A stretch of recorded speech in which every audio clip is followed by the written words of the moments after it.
ভাইরে ভাই, এবার ঠেলা সামলাও। ঠেলার নাম বাবাজি।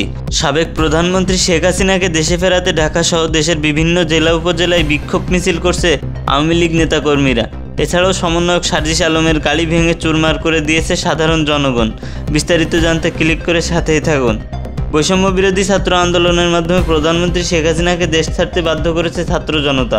তখন দেশের সবাই বলছিল দেশ আরও একবার স্বাধীন হয়েছে, তবে কোথায় কি স্বাধীন হয়েছে তা এক মাস পেরোতে না পেরোতেই টের পাচ্ছে সাধারণ মানুষ। আপনার কিসের উপদেষ্টা? কার উপদেষ্টা? নাগরিক কমিটি চুদাও। এখন পাবলিক বলছে শেখ হাসিনা দেশকে সুষ্ঠুভাবে পরিচালনা করত, দেশের মানুষ শান্তিতে আসিল। এদিকে সাবেক প্রধানমন্ত্রীকে সুষ্ঠু মর্যাদায় দেশে ফিরিয়ে আনতে রাজপথে নেমেছে ছাত্রলীগ ও আওয়ামী লীগ নেতাকর্মীরা। আর সেখানেই সমন্বয়করা বাধা দিলে তাদের গাড়ি ভাঙচুর করে তারা। প্রিয় দর্শক, সমন্বয়ক সার্জিস আলমের গাড়ি ভাঙাকে আপনি কিভাবে দেখছেন জানিয়ে দিন কমেন্টে।